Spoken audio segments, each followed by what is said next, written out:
I put up on my screen is actually Colonel Bud Anderson flying a rebuilt P-51.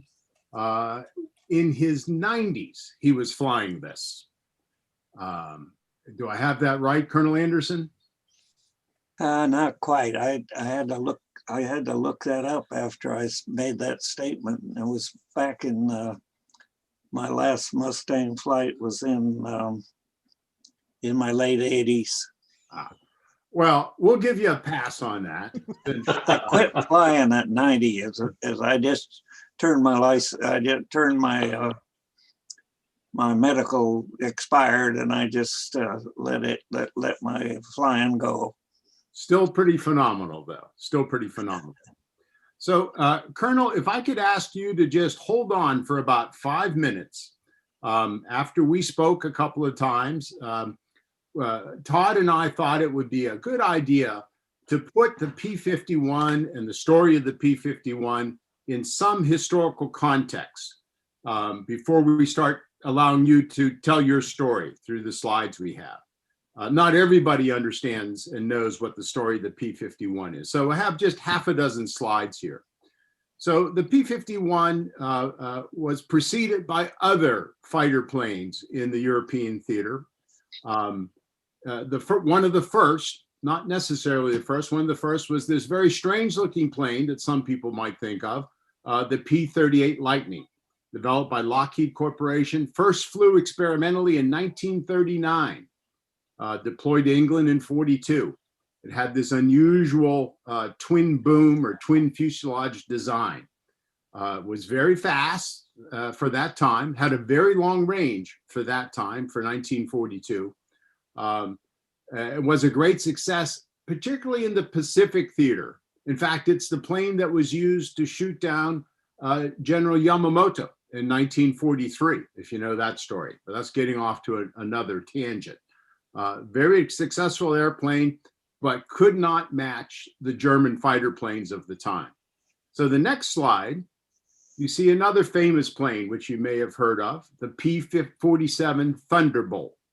And if you look at it real close, you see it's kind of a short, stubby sort of plane and earned the nickname Tank Buster, right? It also very successful airplane, but more limited range. And also, while competitive with the German fighters, really still not competitive enough, particularly at high altitude. It's a very, very well-known plane, was very good on tactical air support of the ground troops. Then if we go to the next slide, this is a very early version of the P-51. And by the way, the P-47 was developed in 1940. And this is a very early version of the P-51. This was designed by North American Aviation. It first flew in 1940 as experimentally, which kind of surprised me even when I found that discovered it started in 1940. And actually was then flown by the RAF in 1941 and 1942, mostly as a reconnaissance airplane, because at that time it just did not have the speed, particularly at high altitudes, to be competitive with the German fighters.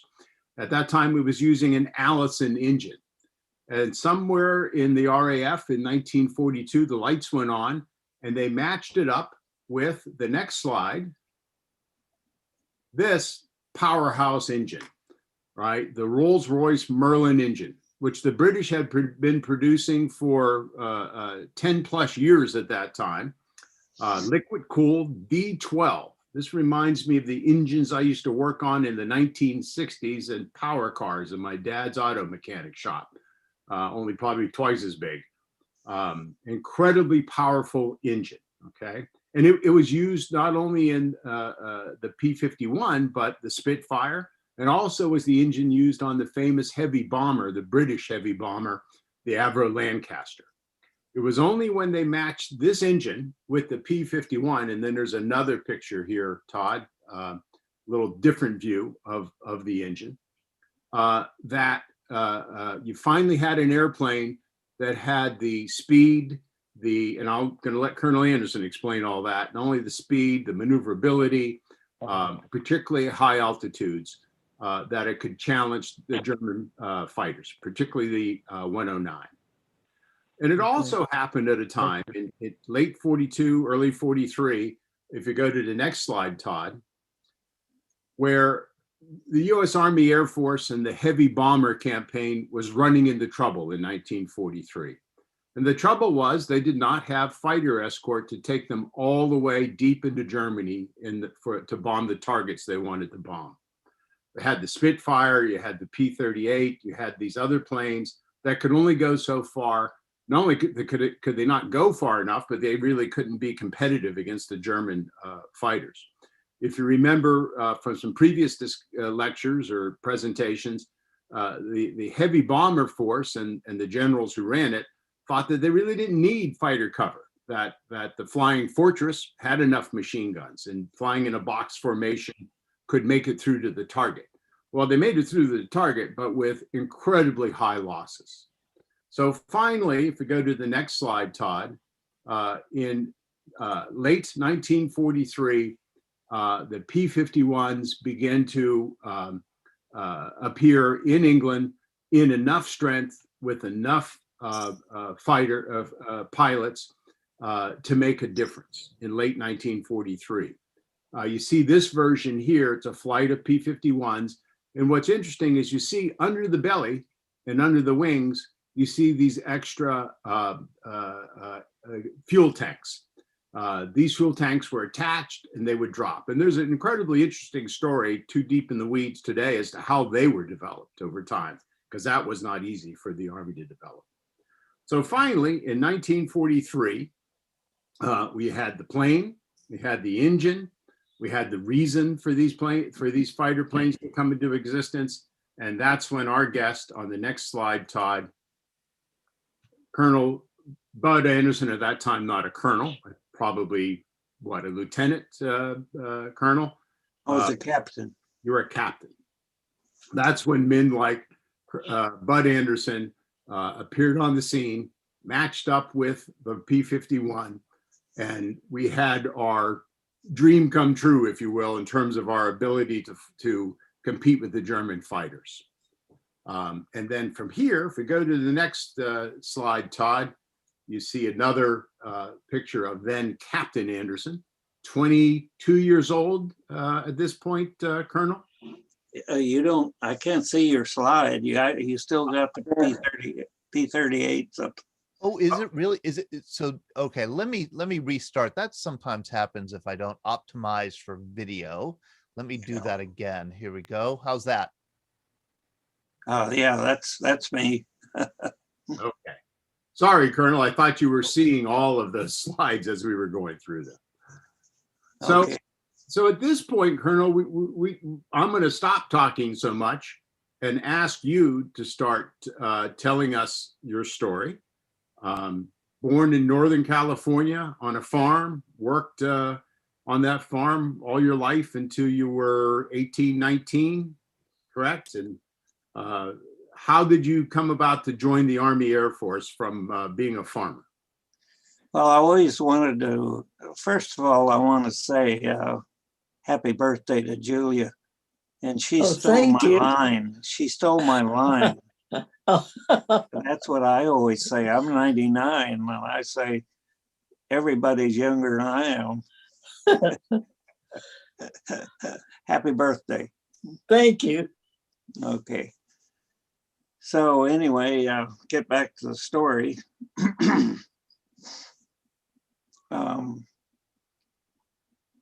I always wanted to fly, but I didn't, in those days, growing up on a farm during the Depression, there just wasn't any way I could fly. I was one of those that flying was a passion. I just had that goal in my life, and I didn't want to do anything else but learn how to fly. So knowing that I couldn't do that, I looked up the requirements to be a be a pilot in the Navy or the Army Air Corps. We didn't have a U.S. Air Force in those days. And so I found out that I had to have 2 years of college, I had to be 20 years old, 2 years of college, physically fit and unmarried. And so I found a junior college down here in Sacramento, which was pretty close, and got my 2 years in. And during that last year, the government had a subsidized program to get young men interested in flying. So for the price of, I think it was $9.50 for an insurance policy for my parents and their written permission, because I was only 19, I learned to fly in the spring of 1940. And I was still going to school. And that was a big thrill. It was a Piper Cub, and it was only had 45 horsepower, but it was a real thrill to get in the air, even if cars were passing me.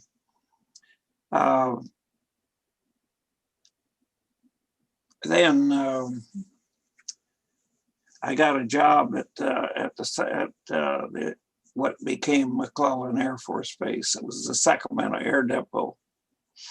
And they hired our whole class. They were to hire anybody that could turn a wrench, and trying to build up the air depot to, repair and aircraft maintenance. And I was a junior aircraft mechanic, and we were working 24/7 in those days, round the clock. And any World War II veteran will tell you where they were on December 7th, 1941.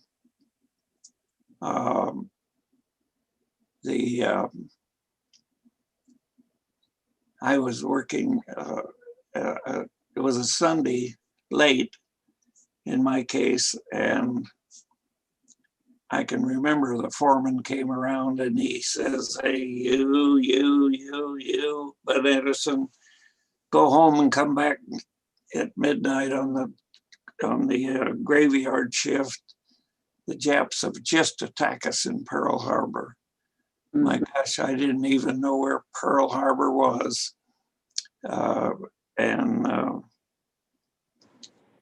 But I knew now, hey, we're going to be in a war. I was still 19 in December. I turned 20 the next month, and I went right to the recruiting station right there on the Sacramento Air Depot. And a few days later, I was on my way. How many years of training did you go through before you got to England? 2 years? Before what? How many years of training did you go through then to become a fighter pilot? Oh, well, we had three schools you had to go through: primary flight school, basic flight school, and advanced. And so after I went to, they had a short boot camp in Arizona. We got our uniforms and got our shots and learned how to which foot was left and which foot was right. And then I went to the primary school thinking I'll go somewhere out, way away from California. I was just a kid off the farm, never been anywhere. But I went to San Diego, California, to the Ryan School of Aeronautics, not even a military organization. And the reason they did that they were trying to build up the Army Air Corps from very few pilots to 225,000 pilots, and do it as fast as you can, and don't let safety get in the way of progress. And it's kind of a sad statistic that during World War II, we killed more of our own pilots in training than we did in combat. But we got enough of them to get the job done. So I was there for about 3 months, and then you go to another school. This time I went to Bakersfield, California. 400 miles, 200 miles closer to home. And then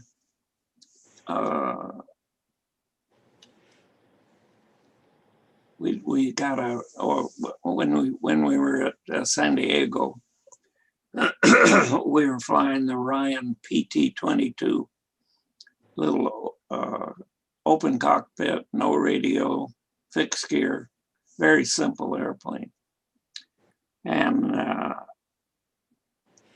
when I went to Bakersfield, we were flying the Vultee BT-13, just a little more advanced, but still had a fixed gear and a 2-position prop. But we had a radio and we had a canopy. We were indoors.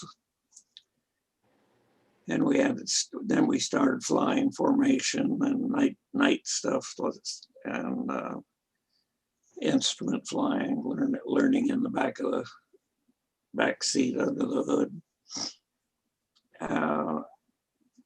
So that was another 3 months, and then we went to, at least I got out of the state of California, went to Arizona to Luke Field. And there we flew the AT-6, and it had a much powerful engine, retractable landing gear, and flaps, and a lot more complex. Good airplane. It felt like it was what I thought flying would be like, more powerful and all that. So in those days, they wanted pilots in every category, instructors, cargo, the whole thing, fighter pilots. So if you could convince your own instructor that you'd be a good fighter pilot, the chances of you getting that assignment were pretty good. So that's what I wanted to do. And I don't know where that came from, probably when I was young, watching the newsreels of the Battle of Britain and things like that. And I also felt if I was in that airplane by myself, I'd have a better chance of survival because I would be responsible for my life. I'd be the pilot, the navigator, the radio man, the gunner, the bombardier, whatever, it would all be my responsibility rather than a crew. And besides that, I thought the fighters looked a little cooler than the bombers. But so my first assignment now, surely I'll go to Texas or Florida or someplace like that. Well, I went to the San Francisco Bay Area, and that's only about a 2-hour drive from home. And first stationed at Hamilton Field. And then they took our squadron was at the Oakland Municipal Airport, not even a military field. And we took over the terminal building. That's where we slept. And we had a hangar with a bunch of old beat up P-39s. Have you got a slide of a P-39, Glenn? No, we don't, but we could probably find one. You think? I Tom? will find one. That's a good job for me. Yeah. Well, I could try to go back and get mine. No. We'll get them pretty quick for you, Colonel. Yeah. P-39s were the original fighter for the Army Air Force in 38, 39, I think. When you Yeah. see those movies about Pearl Harbor and you see them trying to scramble fighter planes, they're P-39s they're trying to scramble. Is that right, Colonel? Yeah, they had them in the South Pacific or North Africa. The thing about them was they were a very unusual airplane. Yeah, there we go. You know, there's the saying among pilots that if it looks good, it flies good. Not necessarily. You can see, let me see if I can use my pointer. Yeah. Here's where the engine is, right in here. It's mid. Okay. Normally you have the engine up here. Yeah, it's mid fuselage, right? Underneath, there you go. Yeah, right there, yeah. And why they did that was they wanted to leave this front compartment open for a cannon that fired through the nose. So it had a big planetary gear here and then a shaft back to the engine. But putting all this weight back here gave the airplane what we call an aft CG. And the flying qualities are not real good when you go in the aft part of the center of gravity. They said this airplane would tumble, you know, ass over tea kettle. I never saw one tumble, and I never tumbled one. Well, I did see one guy fell out of a rat race over the field, and I watched him, and I'm pretty sure he thought he tumbled that thing, but his flying qualities were not real good on it. But it had this marvelous new tricycle landing gear. It had a nose wheel up here, dropped down in the gear, main gear under the wing. And it had a automobile type door right here with a window. And matter of fact, you could crank the window up and down in flight, or while you were taxiing out, you could put your arm out the window if you wanted to. Not a good flying airplane, but I enjoyed flying it. It was supposed to be fast, but it only got real fast when you went straight down. So the plan there was to fly the P-39 for about 3 months, learn how to be a fighter pilot, so to speak. And then you'd go somewhere in the world and join a combat unit and get into combat. So when my 3 months were up, they said, oh, you know, you guys, some of my peers, you are going to go to Tonopah, Nevada and join, you'll be in the an initial cadre of people to form a fighter group. They formed the 357th Fighter Group, was activated there for World War II. We're the first guys in it. I didn't know the importance of that to me, but it meant I'll be in a leadership position because I'll be a senior member there. And but the real thing that was which made it good for me was it gave me another training cycle, some more flying time. And generally speaking, the more flying time you get, the better pilot you'll be. So we trained there for 3 months, and then we got word, no, we moved around. I even flew at Oroville, California, which is almost would put the P-39 in the traffic pattern. It was just a few hours away from home on the farm. And we went to Casper, Wyoming for our final training. And from there, we jumped on a troop train and went to New York. And we heard we're going to go to England and we're going to fly that P-51 Bravo B model. Now that was exciting because we'd heard such good words about the P-51. And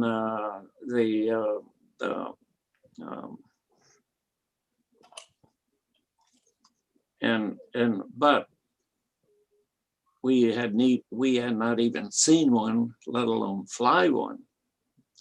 And we got to England. We went to a little mud hole air base. It was a bunch of Nissen huts and dirt roads. Colonel, if I could ask you about what date, what time of the year was that? 1940. Well, I remember that we spent Thanksgiving on board the Queen Elizabeth. So it was November 43. November 43. You're just arriving in England. Okay. Yeah. And that was, we might talk about that a little bit. That was a time when the bombers had actually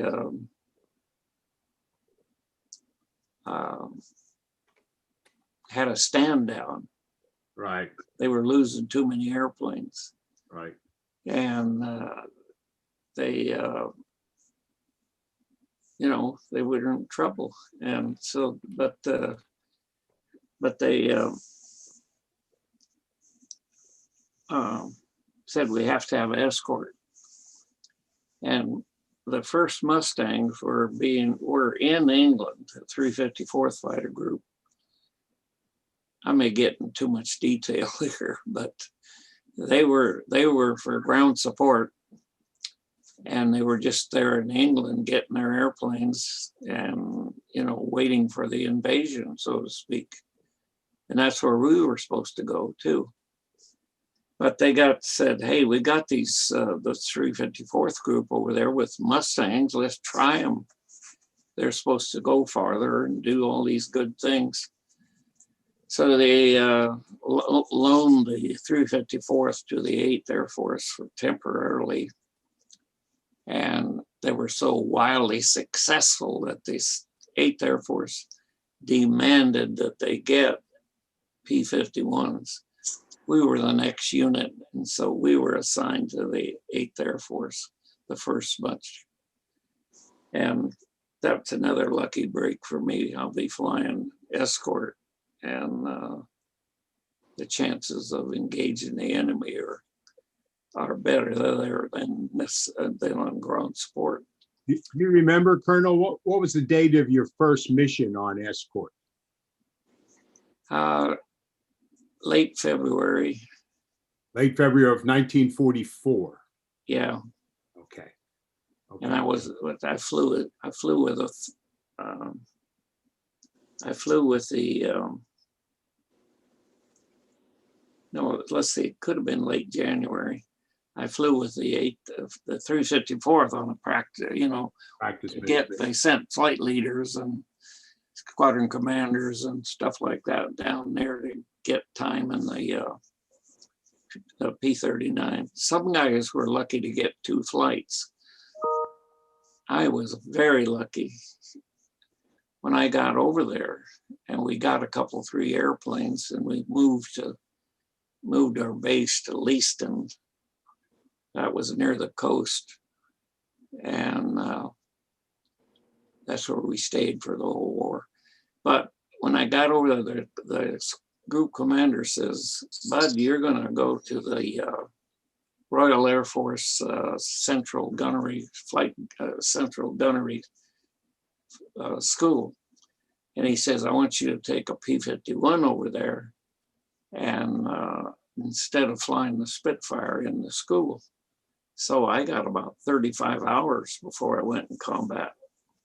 But my total time was about 900 hours, and I had several hundred hours in fighter aircraft. So it's not like it was a hard deal to transfer to the P-51. We wanted to fly it. So I started to fly regular combat missions with our group. I think our first was early February of 44. I started for real. Could you describe for us why was the P-51 such a good fighter plane? What made it so good, and how did it compare to the German Me-109? Well, there's actually two things that impacted on the air war in Europe. Number one, getting the P-51. The P-51 was a great design, and it was a combination of British and American technology. And there was one little story you left out when you were describing the birth of the P-51. Please tell us, please. Yeah, I'd like to hear it myself. You would think the British made two P-51s.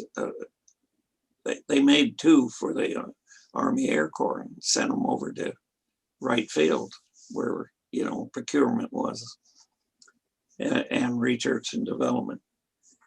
And they put them over in the left field, shall I say, and let the grass grow around them. They weren't interested in it. It wasn't made in America, and then follow the money.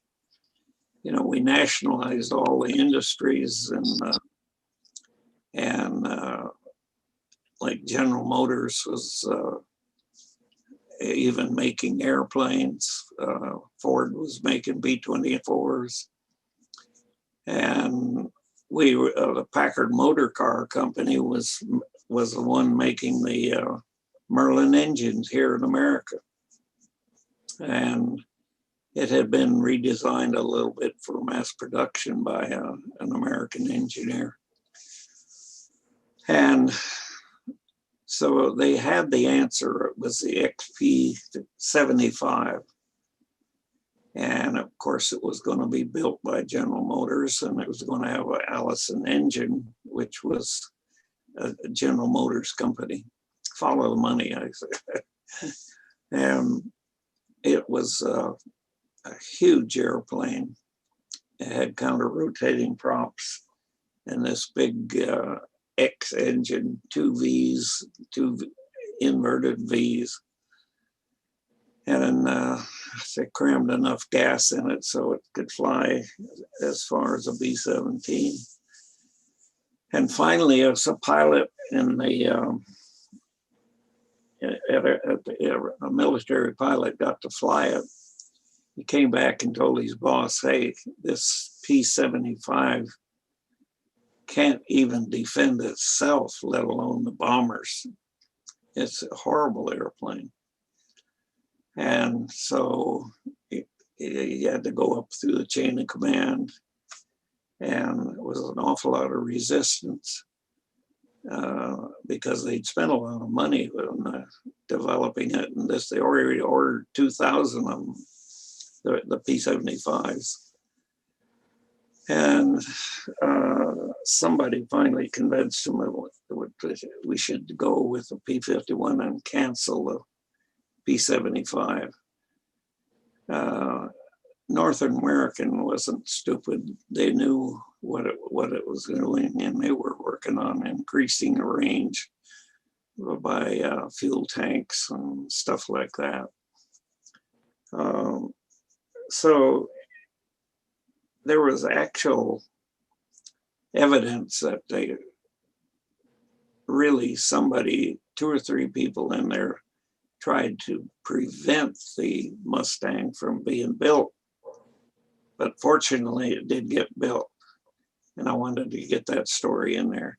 Yeah, great, great. Yeah. And So, now so back to the P-51, it had a two-stage, two-speed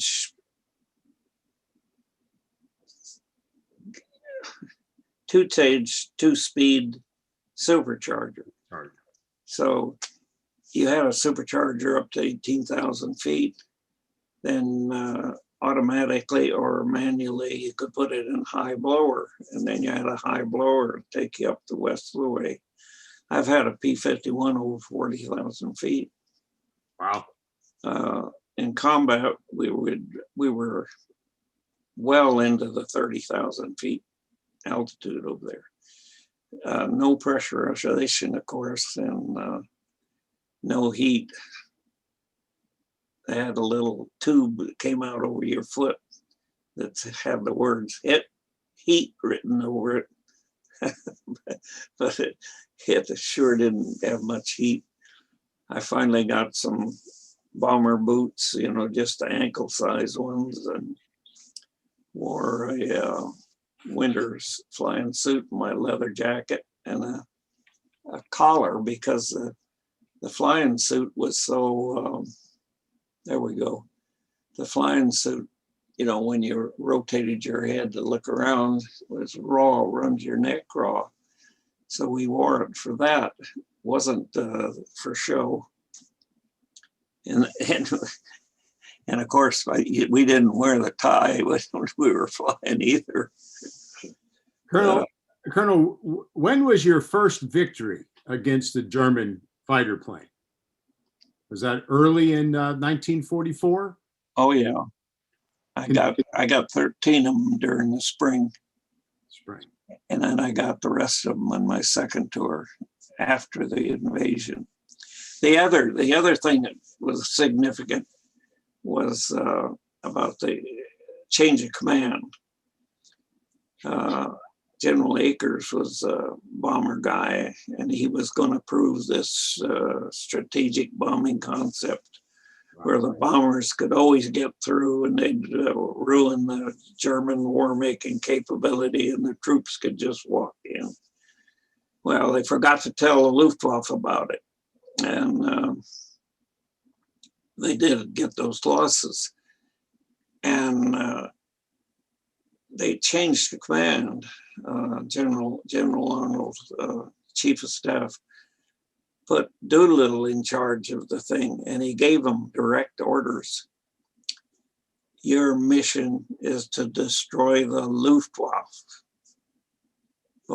so we can have the invasion. If we didn't have control of the air, the invasion would not have gone on. You know, Bud, this is Todd. I'm going to interrupt just because I think we have some questions here in Sure. the audience. I see that we have Major Mitch Fossum with us. He is a fighter pilot himself currently, but I thought I saw Jim Hall. Were you waving your hand because you had a question, or just saying hi to me? Hi. Just saying hi. Okay. Okay. Hi. Sorry for the interruption. But I do want to invite, if anybody does have questions, please do feel free to put them in the chat if you'd like, and I could read them, or you could just raise your hand and ask the Colonel a question. This is so off topic.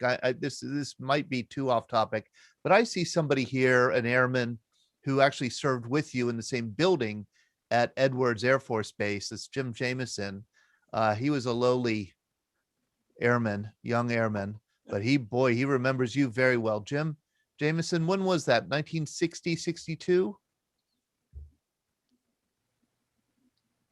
Yes, I arrived at Edwards in October of 1960, and I served there until May of 1962 in flight test operations. Oh, And you were? Colonel Anderson was right around the corner from where my duty station was. I was your boss. Yes, sir. And a good boss. Hey, good to see you.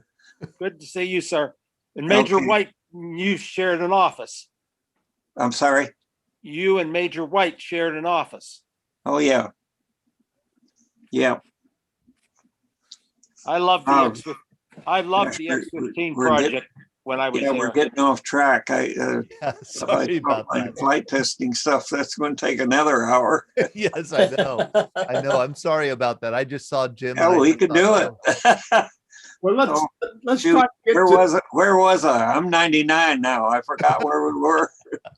Oh, I was telling you about Jimmy Doolittle. Okay.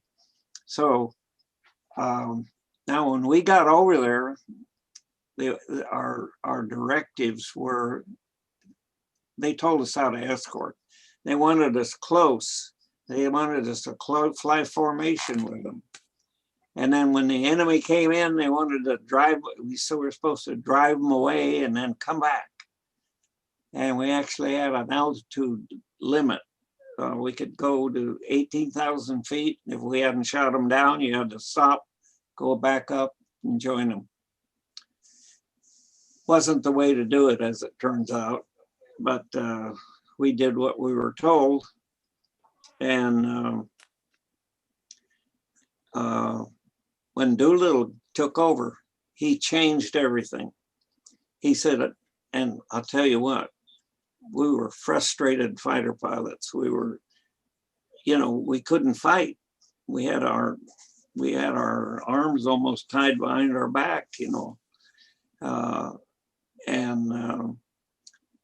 we were really upset about it, but couldn't do anything. And Doolittle changed it all.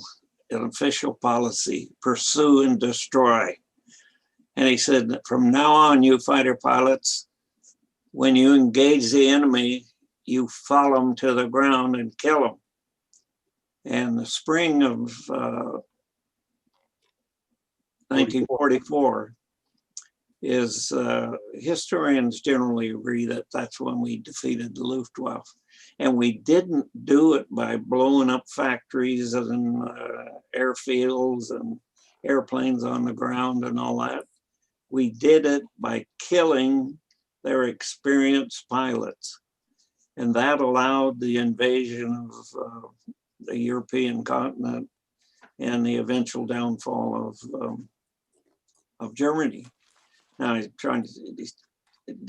I'm not saying the fighter pilots won the war, but General Doolittle and the P-51 were made a significant impact on the war in Europe. Todd, could you go to the next slide on that deck and show this and let Colonel Anderson comment on this? There you go. Okay. 4 brave young men. Who are these people, Colonel? These are all in the 357th Fighter Group, the one I was in. Yes. And these are the top guns. And left to right is, I think we were all probably captains, but Peterson. The next one over, second one, the guy in the middle, well, left to right, number 2 was the top gun. He had 18 kills. And the next one over here, Johnny England with a scarf. He had something like 17, and I had 16 and a quarter. I'm a guy on the far right. And these were all aerial victories, individual combat in air war. And Colonel, isn't there a kind of a story you tell about you and Captain England? And I think it was your first kill. Oh, yeah. Could you tell us that? And England is, by the way, England Air Force Base. There's the guy that it was named after, right there, Johnny England, number 3. Okay. You want that story? Sure, we'd like to hear that. We got tons of stuff we can talk about. It is kind of funny though. My first kill, and I've been over there for a while now too. I've been flying missions, and I want to talk. Before that, I want to talk just a little bit about combat. And Please. when you the first time you fly combat, just flying over enemy territory is an emotional thing. You say, "Oh my God, if I go down over there, if I land in a farm or something, there'll be a pitchfork coming flying at me," or, you know, they were very hostile because we were bombing them. And people murdered some of the pilots, believe it or not. And believe it or not, Germany eventually tried them for it. It's a pretty interesting story there. But so then when you get into your first dogfight, you're busy, and your adrenaline just comes like crazy, and it helps you. And you know, and matter of fact, when I was actually in combat, you know, not before, not after, I was not afraid. I was pumped up so much trying to survive. You know, he's trying to kill me, and I'm trying to kill him. And I say, you know, I wasn't afraid, but before or after, I was plenty anxious, I'll tell you that. And afterwards, my rudder, my feet might be shaking on the rudders. But after you got successful, and then more and more missions, it didn't bother me at all. I hate to say I enjoyed the combat, but I'll tell you what, it was the most exciting thing I've ever done in my life. So let's see, where are we? Oh, first kill with Johnny England. Oh, force crew. Okay, this is a funny story. I'd been flying for a while, and other people were getting victories. I think he had a couple, certainly one, and I hadn't gotten any. Gosh, we were still in this close escort thing. And I had engaged the enemy. They dove away. I followed them down to 18,000 feet, broke off, come back up. And I just hadn't done it. And so this one day I'm coming back, I'm leading a flight of 4, and another flight joined me. Johnny England was in this other flight, both of us from the same group. And we're going home, and we had at least 8 airplanes. And so I'm flying along, and I look up ahead, and I see a B-17 all by himself going down low. He was down around 20,000 feet. And so I said, "Hey, come on, guys, let's all go over there and take him out to the water."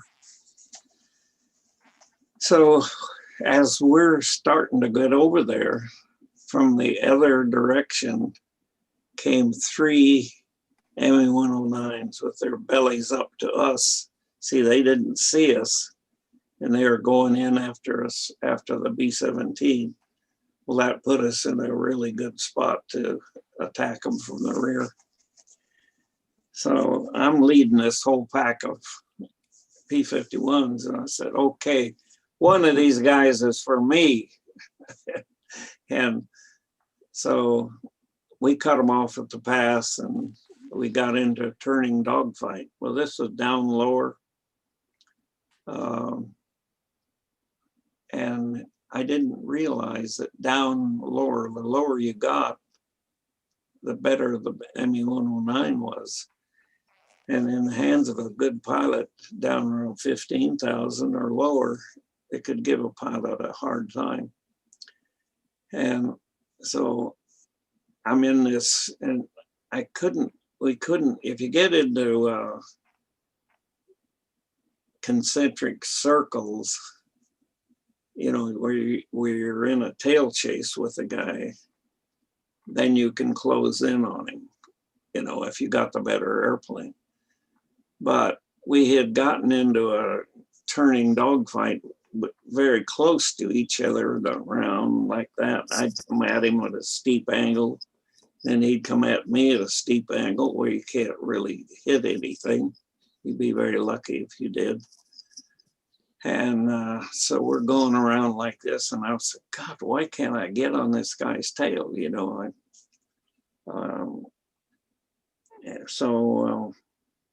I'm thinking about plan B. And I say, you know, the next time I come around, you can see my hands because I got it. Here's coming, the enemy is coming like this. And I'm coming at him at quite an angle. And if I pull this way and give him to get lead on him or to get in trail with him, I have to pull through him, and I won't be able to see him around my nose. He'd be under me, you know, underneath me. And I would have to take a guess about where to shoot. Well, now I'd been through 3 gunnery schools. I had shot quail as a kid and certainly understood leading. So I said, the next time I come around like that, I'm going to get him, line up with him smoothly in that turn, and then with a pull up. I don't see him now. I can't even see the gun sight is looking at something up here. I pull the nose point up here, fire ahead of him. And sure enough, when he comes back into view, he's smoking coolant. I hit him. I got a golden BB through it. Is what I did. It was almost a miracle shot. And so he pulls up right away and bails out. So I got that guy. Now I'm looking around for the other one. Somebody else had him. Yeah, there was 3 of them. And then all of a sudden I feel, hey, whoa, somebody's on my wing real close. And it wasn't my wingman. And we were down low enough, and it was Johnny England. He had his mask off, and he was grinning like a, you know what, and he kind of gave me some kind of a signal. I think it was like that, but I'm not sure what it was. And then I thought for a minute, oh my God, did he shoot that thing down under me?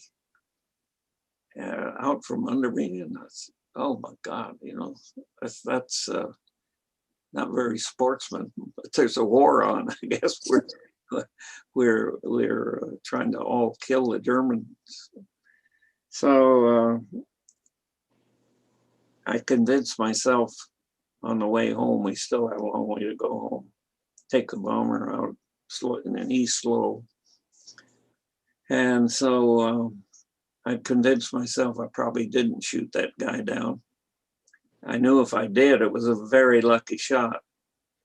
So we get back. I asked my wingman, hey, did you see me?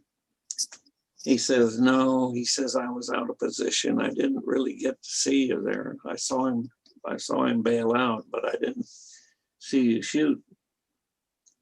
Okay, so I get into we get home and go to have an intelligence officer debriefs us. And we make a claim if you have any claims there, but you talk about the mission to them. And they make up a mission report. So now I put a claim in. I told the intelligence officer to hold it. He looked at me like I was crazy. I said, well, I got to go see John England and get it confirmed. So I'm driving over to the officers club and I've got to talk to Johnny England. And I say, how am I going to do this? You know, how am I going to ring it up? Am I going to say, hey, John, you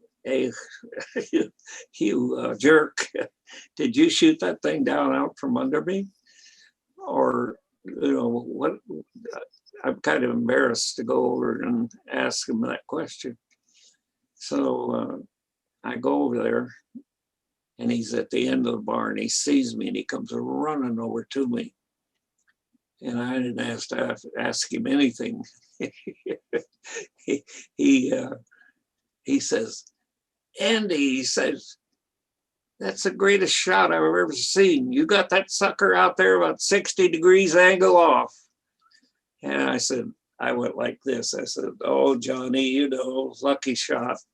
And that's how Bud Anderson got his first kill. Of many to come. Colonel, could you tell us, where were you on D-Day? Did you fly over Normandy on D-Day? I sure did. What was that like? As it turned out, it was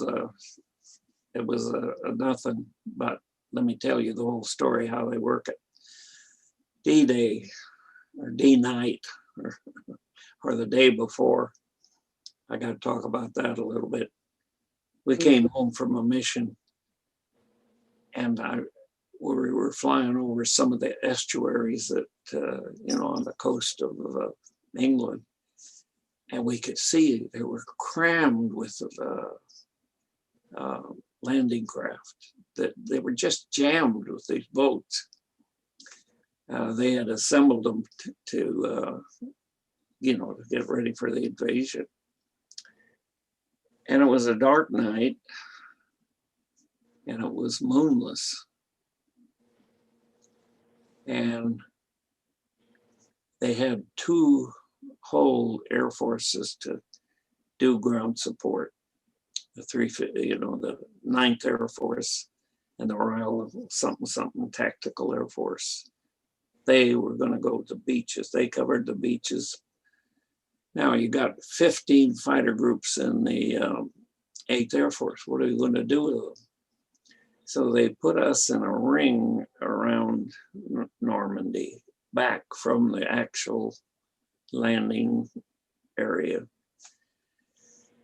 And I forget, maybe it was 100 square miles. And they sent us south of the beach, because the Germans had the airfields in the south of France. And so then they put those 15 fighter groups circling the landing area. And what we were supposed to do is get there in the dark and then orbit, patrol around until dawn and be there to knock anything out trying to come through that area. So there's a little story about my airplane, the Old Crow. We never had an abort. All during, actually, my 2 airplanes. Never returned for any mechanical reason whatsoever. My mechanics were fabulous. And I'd like to get to tell you my crew chief story later. So the colonel, the group commander, was going to go on D-Day, so he flew with our squadron. So he's the first 4 airplanes airborne, and I'm the second 4. And then there's 2 more squadrons and 2 more flights in the squadron. And that's the group commander's squadron. And he had one for D-Day. I think we had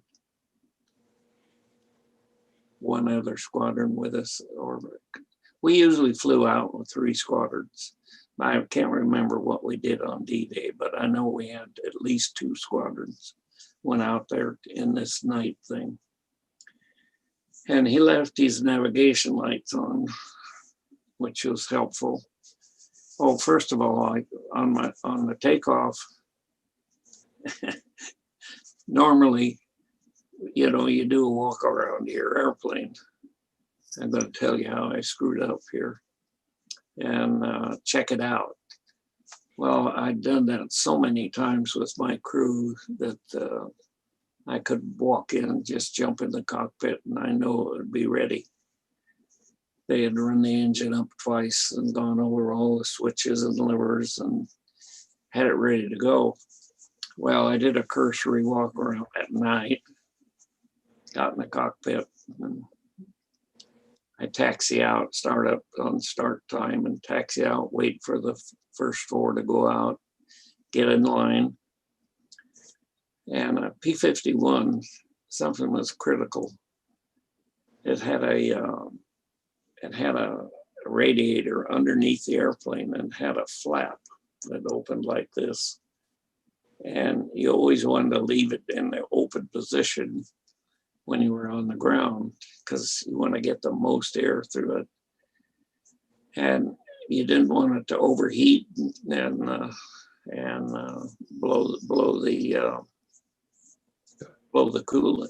Todd, go to slide 14. You'll see exactly what the Colonel is talking about.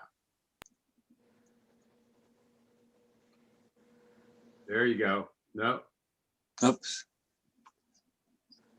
Nope. Well, right here. So There you yeah. go. No, that's a P-39. Go back to a big P-51 that you can see from the side or the top. In here you had one. There. Yeah, that formation is, give me that, yeah. See this thing underneath the airplane? That's a radiator. There's a radiator in there. And the flap it modulates back here. You put it in a automatic position and then it keeps it within the temperatures of your engine. So I get in the airplane, I'm taxiing out. I didn't look to see if my coolant door was open or closed or where, you know, it's supposed to be open, manual open to the full open position. So you're taxiing downwind or no wind at all or a warm day, it will overheat, it will.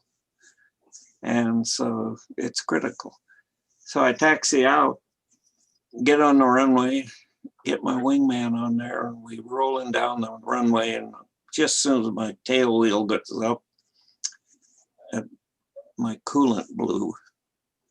The coolant came up over my windshield from the overflow thing. And I looked down at my temperature and it's pegged over in the red. Oh my God. And I looked down at the switch and it's in manual closed. So I grab it quickly and put it in a full open position. And it's at night and dark and we got a full load of fuel. We're heavyweight. And we got both runways are clogged with airplanes. If I abort, I got to go out to the ocean, drop my tanks, and then find my way back and maybe landing it there. But I have to wait until everybody's taken off. So I'm waiting. I got the temperatures under control. And finally, the coolant rolls back off my windshield where I can see better. And so I really, really wanted to go on this mission. It's a historic. And we expected trouble, perhaps. And so I rolled the dice and decided to go. Now, we're flying a formation. We circled it 2 or 3 times. I thought, not too bad with just 30 of our airplanes or so up there. But I get up there and it looks like the whole damned 8th Air Force is airborne, going around trying to do the same thing. There's airfields all over East Anglia. So I finally decided that I am not going to get lost.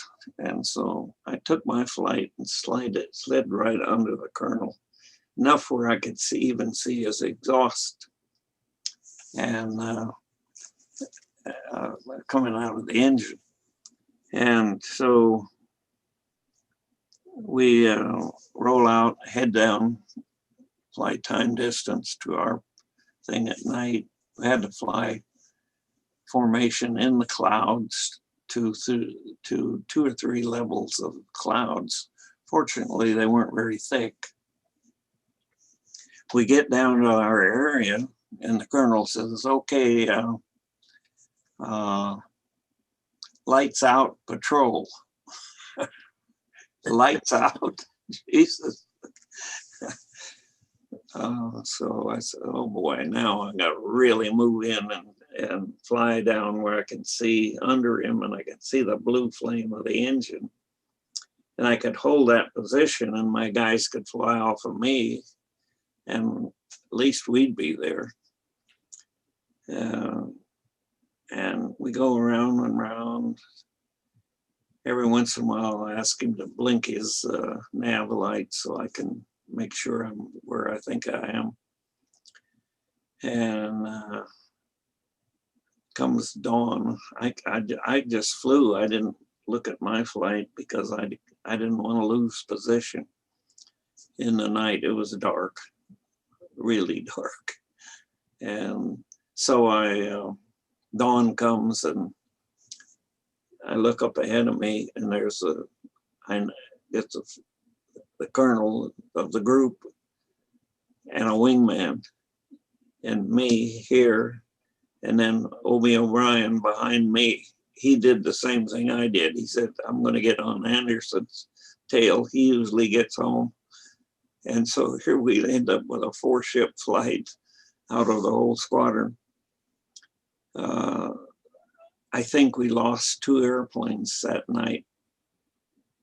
Unknown, never recovered the correct site or no word of them at all. I think they got out in the ocean and crashed. Got lost, did something. So Colonel, on D-Day, did you see any German aircraft? You see the Luftwaffe? No, I'm back on that story now. Okay. We didn't see a thing. There was nothing. And we patrolled down there just with the 4 airplanes. I don't know where the other squadrons were. And when we ran down on fuel, time to go home, I wanted to see that beach.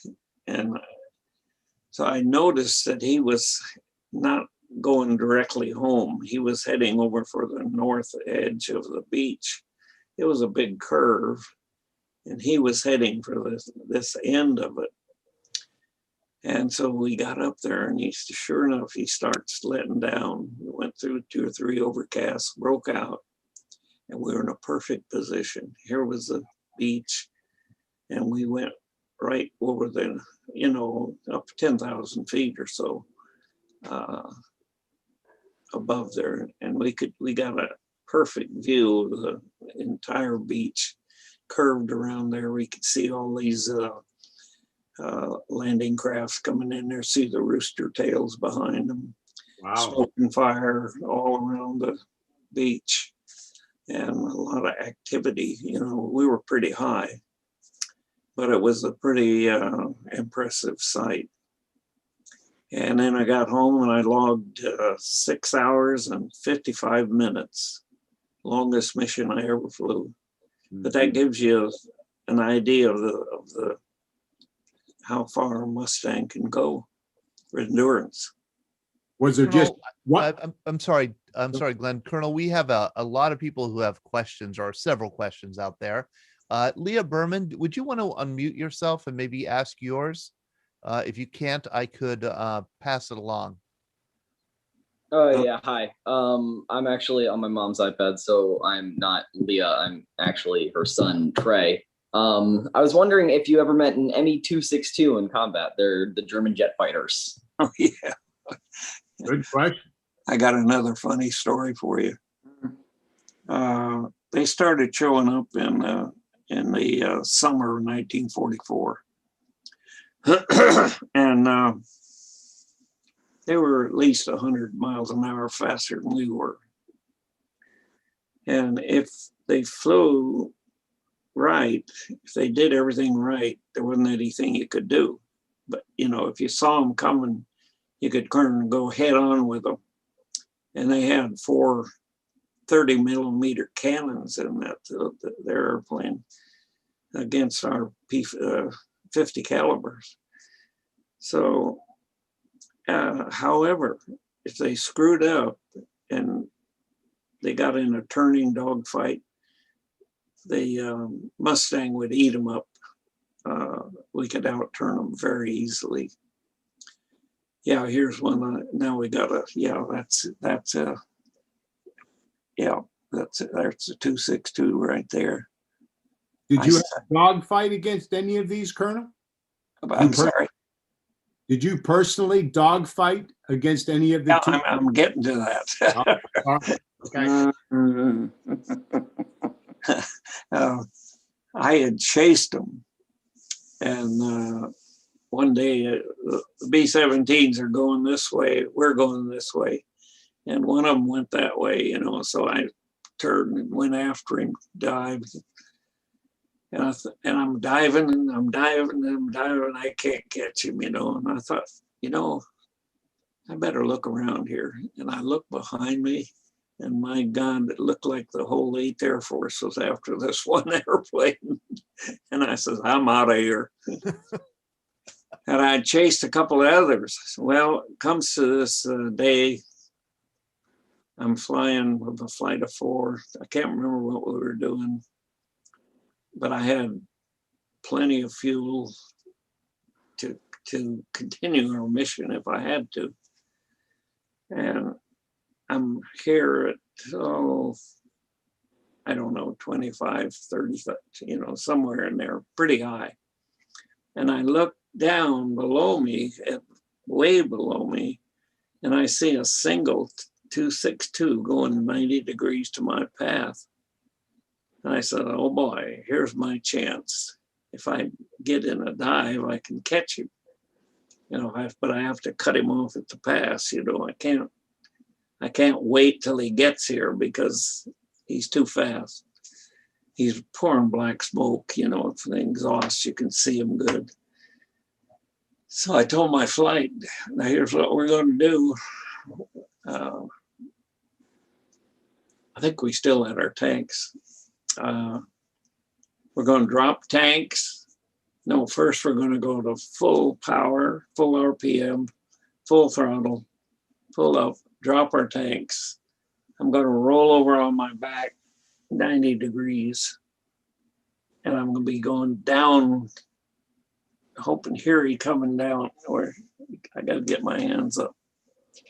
Maybe I can do it this way. Anyway, he's below me. I'm going to fly down upside down, looking through the top of canopy and watch him come out and dive in and come right up his tail. So I put my throttle up. We pull the airplane up, drop tanks, pull the airplane up, and my engine stopped. I had forgotten to switch to the main fuel. You know, we were on drop tanks, and I had forgotten. I screwed up. Anyway, then I got it all changed, and the propeller ran away, oversped, went over 3,000 RPM. Got the throttle back, got the propeller under control, got my engine running again, and I'm upside down, and I still think I can pull it off. So I dive, and roll out, pull up. I put the little pipper on the gun sight. I put it on him a little above him because he was out of range. Fired a little burst. Nothing. He disappeared behind the pipper. He was so fast. That's my 262 story. That's a great I never one. really got to. That's a great one. Herb We did Schaefer- shoot down, our group shot down 19 of them. 19 of them. Wow. Yeah. Jeez. Herb Schaefer, I know you have a question. Do you want to ask it? Sure. Did he fly with Dale Carger? Dale was a personal friend of mine in Beaver, Pennsylvania. I know him, but he's in a different squadron. Okay. Yeah, we were in the same fighter group. I recognize the name. Yeah, I think he was the youngest to ever shoot down one of the jets, the German. Yeah, Yep. he could have. I don't know. And you know, Our group, like I said, our group shot down 17 or 19. I don't remember the exact number, but it was a pretty good number of them. Yeah, he always said it was pure luck. I'm sorry. He always said it was pure luck. It's sort of like what I did with only made it. Yeah. Larry Googans is another Air Force pilot who's with us. He flew combat missions in Vietnam, Larry, but also flew combat missions in Vietnam. Yeah, but late in the war, though. But first of all, to see you shoot down your hand or shoot down your watch again and do all that, they don't understand. And to hear the word pipper again is great. I flew F4s for 7 years. Uh-huh. But what I asked Todd is we would be, I think, delighted if you could come back sometime and talk about your when you were a test pilot all the way up to when you were at Tockley flying the F-105, and maybe compare those later aircraft with late the F-105. I was in Brat in 1970 while you were at Tockley flying F4s. To come back and do another one.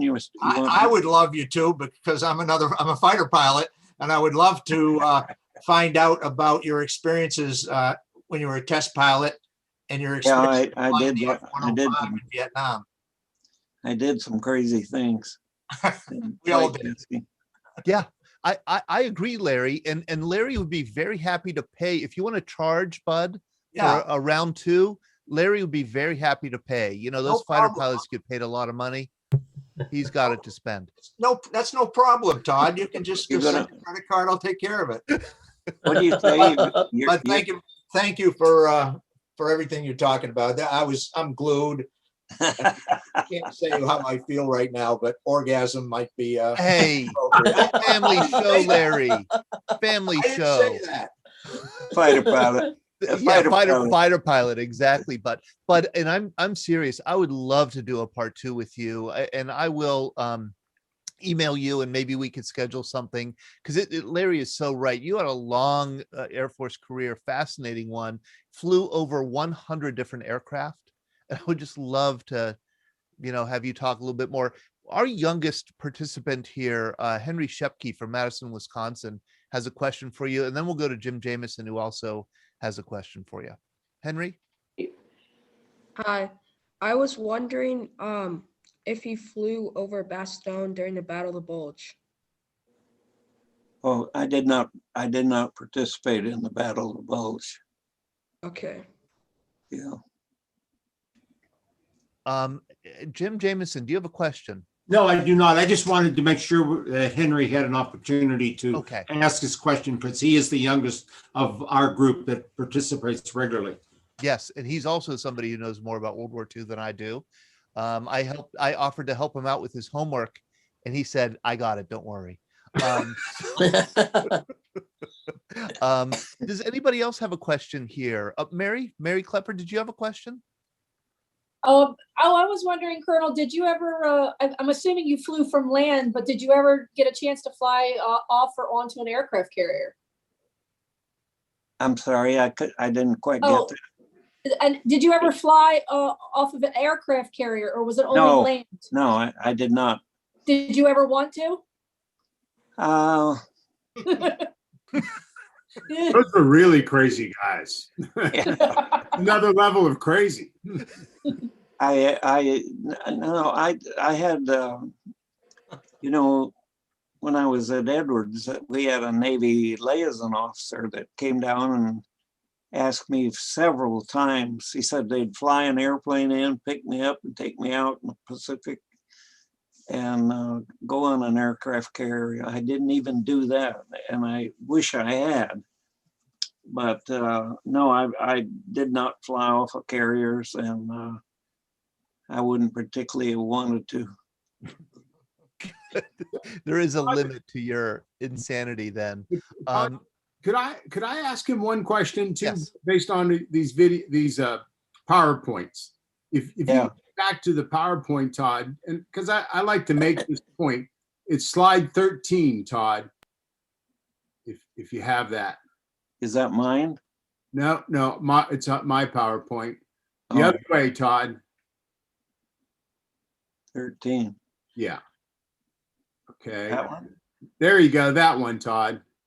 So the reason I wanted to bring this up is that, and I think a lot of the veterans will appreciate this, that, you know, we tend to talk to all the combat veterans of the war, and in the case of the fighter squadrons and the bomber flights, there were 10 times as many men behind the scenes working on those planes, fixing those planes. So Colonel, tell us a little bit about this man, Sergeant Melvin Schooneman. He was my second crew chief. If you could go back to that P-39, you'll see my crew chief. It's the next picture. Three guys standing in front of that one, yeah. The guy in the middle is Otto Heino, and he was my crew chief. This was another guy that was helping him when we were here in the States. But he and my armor, Leon Zimmerman, was my crew on my first tour, during training and my first tour. And Otto was he was a perfectionist. After he got out of the service in GI Bill, he learned how to be a potter, make things with his hands, and he was just a perfectionist. Actually, he ended up being a millionaire making pottery. But I told him, I said, he came to me and he says, "How can I make this P-39 better for you?" Well, they had an armor plated glass, windshield. And then right up next to it, we had a gun sight, that was there. And dust would get in there and just make it not very good to see. And I said, "Could you get that thing clean?" And I said, when it's laid up for heavy maintenance, because I knew it would be a work, a long working job.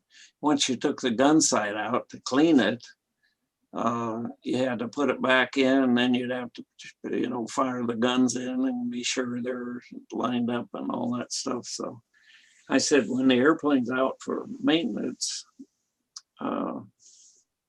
get that thing cleaned. I came back in the morning and flew the thing, and here it is, crystal clear. I said, "How'd you do that, Otto?" And he says, "I got a turkey feather and I went in here and cleaned it all out. It was perfect." But the real story I tell about the crew chiefs and the great support we had was in my second tour. I picked that airplane right there that you're looking at, only it was solid green. Yeah. Behind me, yeah. Yeah. But it was camouflage. It was dark green, all the wings and everything. It was not silver. And it was in November of 1944. And I was flying a mission over somewhere back in Germany. And the first big snow had come, and I mean big. It was just snow everywhere.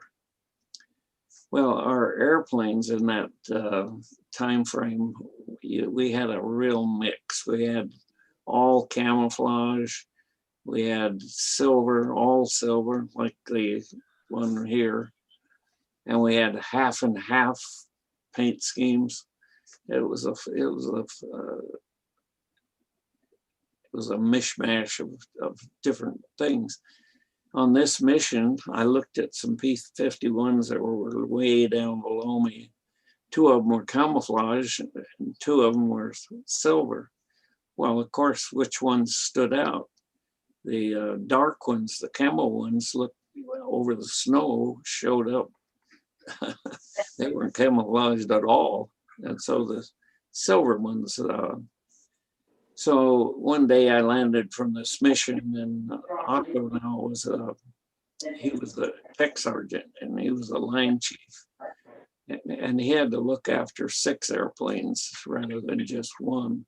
So he handpicked Schumann to be in my crew, but he was always there to see me off and to see me when I come back. I came back from this mission.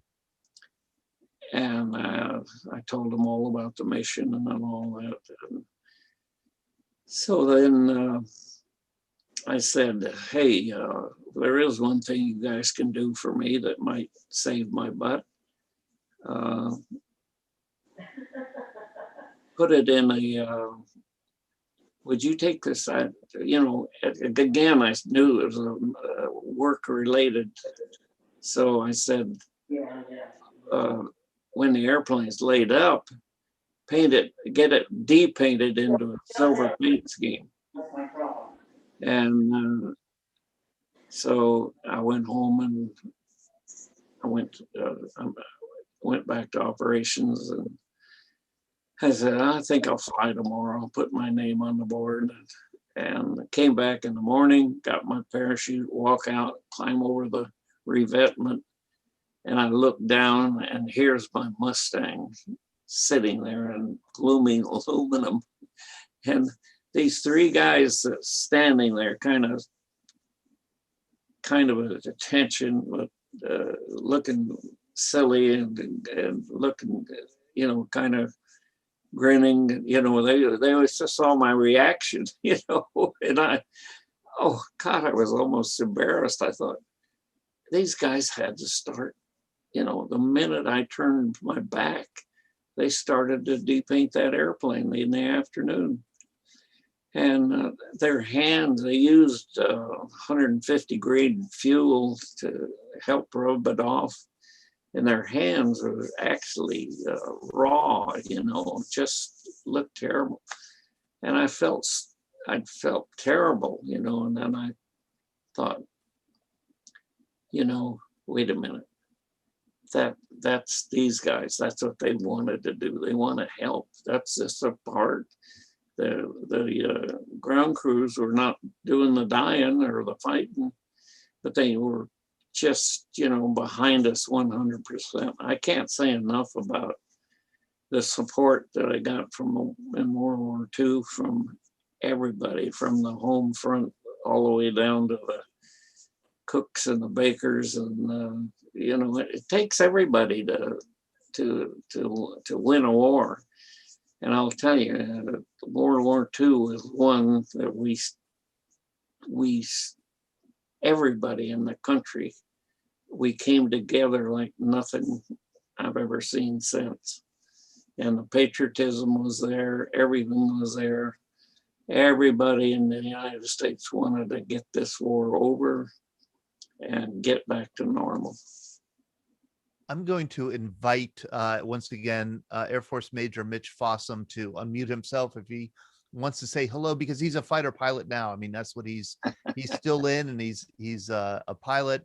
I thought I'd introduce him. Hey, how are you, Mitch? I don't know you, but I know you, but you don't know me. I'm Todd DiPastino. Thank you for joining us. I just knew that you'd feel a connection with Bud. Yeah, thanks, Todd. Bud, great honor. Thanks for everything you've shared this evening. The only question I had was, how are the Brits as hosts? I just got back from spending 5 years there, flying F-15s out of East Anglia. And they were pretty darn good hosts for me. So how about for you? I got 2 rides after I got out of the service. Edwards wanted me to do something down there. I don't know, give a safety talk or something. And they gave me a front seat ride in a B model. And then I went to Alaska to the 33rd, 333rd or whatever it was, squadron group. And they wanted a dining in talk or something. And so they said, we'll give you an F-15E ride. And so I got to ride that one, flying, but it was in the back.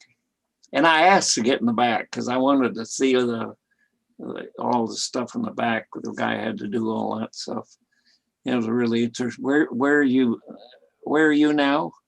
Yeah, so F-15E pilot as well. Front seat's got a bit of a better view than the back seat, but I'm in the Pentagon now, flying a desk for a couple of years. But yeah, well, I'll get back to the cockpit pretty soon. Talks like this are. I had to do 2 tours. Yeah. Well, this is making me miss it pretty strong right now. So yeah, appreciate everything.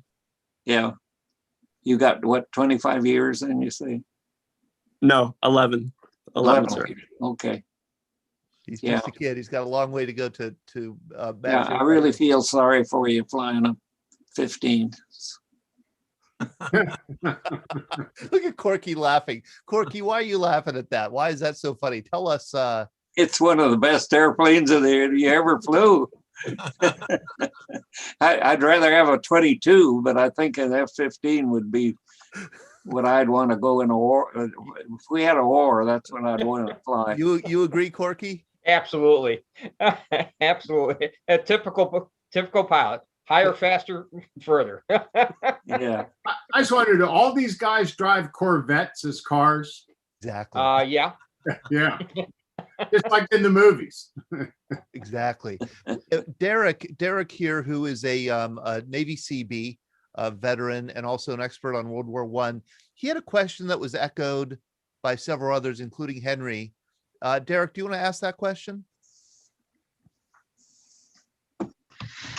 Hello, Colonel. It's great to be here with you and hear your stories. Just want to know if up in the part of Europe you were, if you ever tangled with the Italian Air Force, or were they more down in the Med in North Africa? No, I've never been to North Africa. No. Is that what you were tangled with the Italians?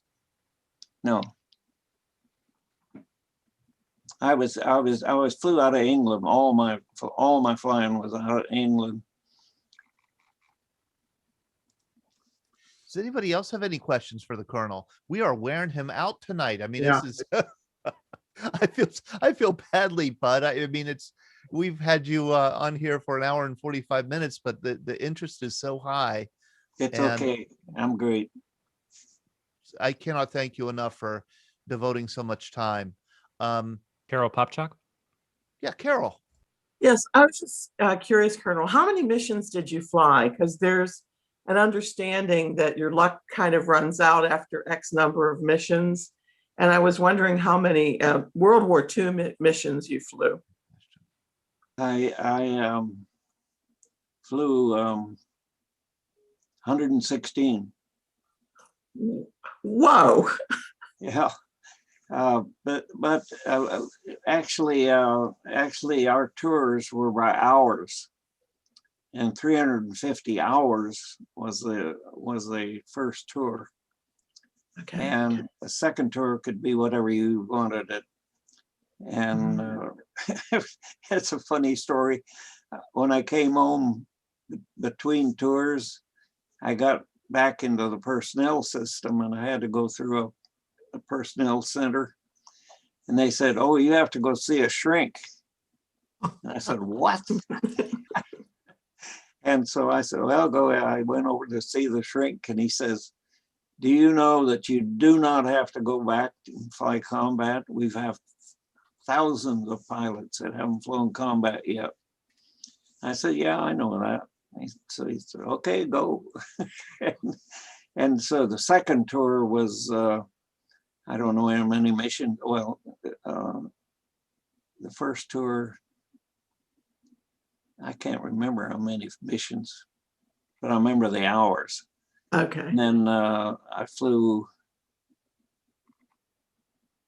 I have almost 500 hours of combat flying. I don't have those hours down in my memory bank here. I'm 99, you know. You're entitled to remember whatever you want and to forget whatever you want. I can say anything I want. You have to believe it. I think I read somewhere that you have 3,000 logged air hours. 3,000? And I calculated it as about 290 days, 24-hour days in the air. And to me, that seems a lot. That's a lot, right? It seems like a lot to me. Yeah. Should get him a lot of frequent flyer mileage. I don't know. You're telling the story. It's not me. An honor to speak with you, sir. Thank you for answering my question. What was your question? Oh, you answered it about the missions. Oh, I was just thanking you for. Oh, for yeah. answering it.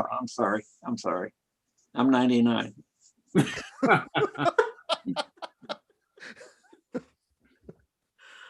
Oh boy. Okay. Can I ask one question? If you're still, yeah. Bud, you have, I think it's listed as 16.25 kills. Mm-hmm. Maybe people would like to know, how do you get 1/4 of a kill or a half a kill? I mean, Okay. I know, but yeah. Well, this is a this is a long story, but I don't mind if you guys don't mind. A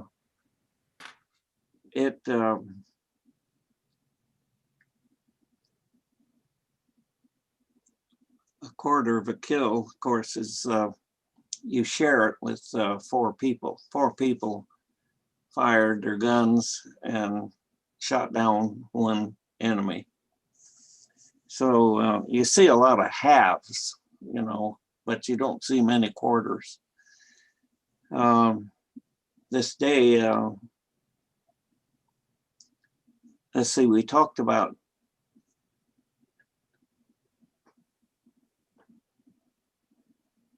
let's see, what story do I want to tell you? About how you got the quarter kill. I'm 99, so it's a good story. You know what? Maybe we could hold that for the for round 2. Second round. Did I already? I was going to say, Bud, why don't we hold that for round 2? I would seriously love to have you come back if you're willing to join us, because I know that a lot of people here have more questions for you. I know I have more questions for you. Why don't I send you an email and we could maybe come up with another date for you to rejoin us if you're willing to rejoin us. Yeah, I can do it. Sure. Okay. And I can talk a little longer here. I think I already answered his question. Yeah, I think Larry just has a bad memory. He's too old. I told a story about shooting down the Heinkel? Did I tell the story about shooting down the 111, the Heinkel 111 on the deck? No. No? No. Oh, okay. Do you want to? Sure. Okay. I'll answer. I'll stay here if you guys will stay. Yes, absolutely. Well, is this this could be a long one. Here's a Heinkel 111. It's a good story. We were escorting these bombers that were going to go way deep into Germany somewhere, or maybe even Poland, one of those things. And I had my airplane with a full load of fuel, you know, both big tanks that I hung underneath the airplane. Oh, geez, that reminds me of another story. Those tanks are actually made out of paper with resin. The British did it. And so when you dropped your tanks, you weren't dropping aluminum down, you know, to the enemy. A pretty good idea. And you couldn't go very fast with them, but it was 110 gallons in these things. And that's what got us the long range. Anyway, I was in escorting the front of a line of these bombers. And up ahead, we saw some 109s come in, flew in perfect line abreast formation right into the B-17s, shot down 2 of them, and rolled out in formation, come around, dropped down, pulled up like they're going to fly up and make another pass. So we dropped our tanks. Now I got a full fuselage tank, which give me half CG. And we go over there and cut them off the pass. And the bombers are coming like this, and we're doing a circling dogfight out here. And the bombers are just coming and coming and coming right at the same altitude. And I'm in a terrible thing. I got the stick force reversal. I'm pushing forward on the stick to keep it tight. And I have to give it a lot of top rudder, and I'm just staggering around, and I'm just holding my own with this ME-109. And then the bombers are absolutely, we're going to go through them if we don't do something. And I want him to break out first, because the first guy that breaks out is going to be in trouble. And so he dives for the deck, goes down on the deck, and I'm following him quite a ways. I'm out of range, and I'm following him. He gets down low, turns around like this, and comes back toward me. Now I'm coming down, he's coming this way, pulling up to go head on with me. And head on passes are no fun. So I see him right here before he did get that. Now I'd been through three gunnery schools, and I shot guns as a kid, you know. And so I knew how to shoot. And I got a quick sight picture, fired a burst, and went by him. And my wingman came by behind me, and he says, "My God," he says, "you hit that guy. His propeller came off, cowling came off the front of the airplane, and you hit him all over the front of the airplane and few in the cockpit." But the guy took it and bailed out right immediately. Well, now, during that dogfight, I saw this shadow on the ground. And I couldn't see what it was, but I knew it was deep in Germany, and it was probably German. So I say, "Hey guys, get back together here. Did anybody see anything else? Anything?" No. So they hadn't seen it. So I said, "All right, get out here and line abreast. We're gonna chase something." I think they thought I was nuts. And so we're going, and we flew about 10 minutes. And there I see that shadow again before I could see the airplane. It was springtime, green, just so green. And it was about noon. And so, you know, there's no, if he had been camouflaged and it had been a hazy day even, I would never have seen it. But here it is, an old Heinkel 111 World War II Battle of Britain obsolete bomber, staggering along here on the ground, right close as he can be. And so his shadow was right under him. And I was seeing the shadow, but not him. And we got up there and I said, oh my God, like fish, this is like going to be like shooting a fish in a barrel. Easy victory, you know. So I'm thinking about it, and I'm thinking about my flight. None of them get to shoot very much when they're flying with me. And I thought, you know, this is a good chance to let everybody get a shot in here. So I said, get into practice gunnery formation. And, you know, it was like a big light went off in their head.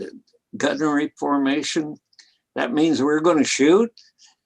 And so they almost collided getting into the left echelon so they could take their turn. You know, what you do when you're practicing, you got a target going along this way.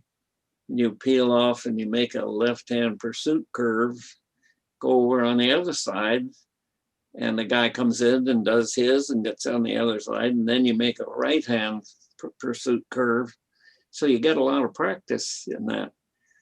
So I go in, it had a tail gunner, and somewhere in there we took the tail gunner out.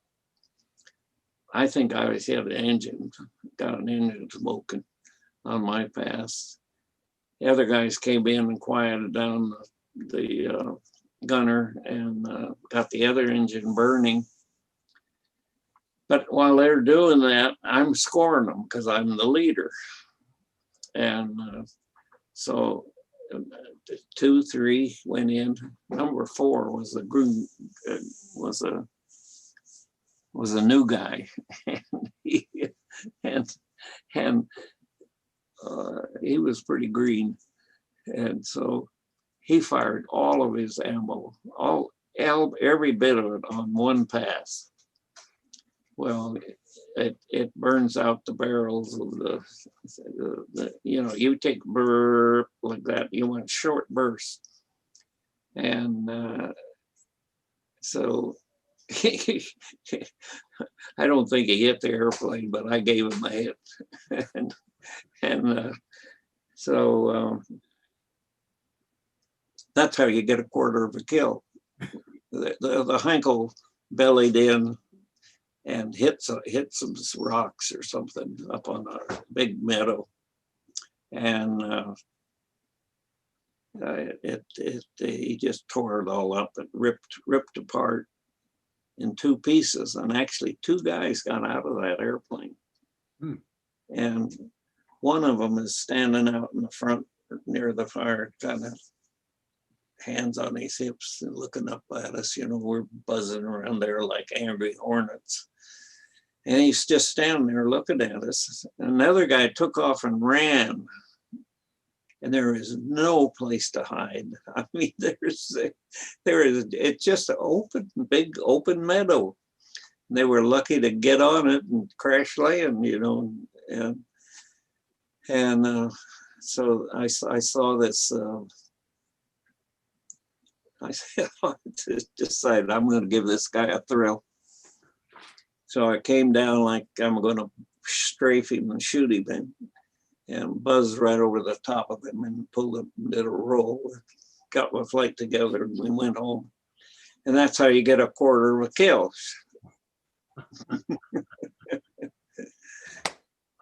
Oh my gosh, what a great story. Bud, thank you so much. It is 9 o'clock here Eastern. I think we should wrap it up for tonight. Glenn, thank you so much for hosting this. Wow. Bud, thank you for being so generous with your time and your remarkable memory. Thanks to all of you who joined us tonight for this program.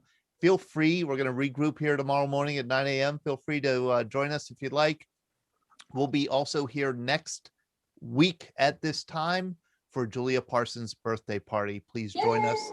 And then Saturday, yes, that'll be fun. And then Saturday night, February 27th, we'll be screening the 6888 about the Postal Battalion and having a conversation with the filmmaker. So don't forget Thursday night, Generation Oh. 9/11. I forget Thursday night because I'm not the host. So yes, thank you, I was gonna say, Sean. a 76th anniversary today of EWO 76th anniversary today of the raising of the flag of Iwo flag. Jima. Yep. Bud, How many people have you got watching? we probably had about 90 people between YouTube and Facebook and here on Zoom. Holy smokes. Yeah. There was over 50 of us, Todd, on here. Oh yeah. Yeah, on the Zoom, but Facebook and the other add more. Facebook and YouTube. Yeah. Hey, I'm going to have 68 to. on Zoom. If I- Todd, I saw 68 on Zoom. 68 on Zoom. Yes, Bud. I have to solve this thing of getting it on, getting my slides on there. I can't do it without my slides if I do flight testing. Okay. And I've got two good stories to tell.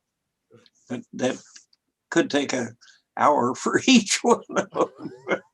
We will do it. We will do it. Okay, you and I will get together. We'll figure out the Zoom and the sharing the slides, and we'll also get you back on our program one evening in the coming weeks. How about that, Bud? Yeah, I don't mind. Oh, I'm in lockdown now anyway. Yeah, your loss, our gain. Thank you so much. Thanks to all of you. Thank you. Good night, everybody. Thank you, Bud. Thank you all. right. Yep, check 6, Bud. Good. Check 6. We'll see ya. Take care.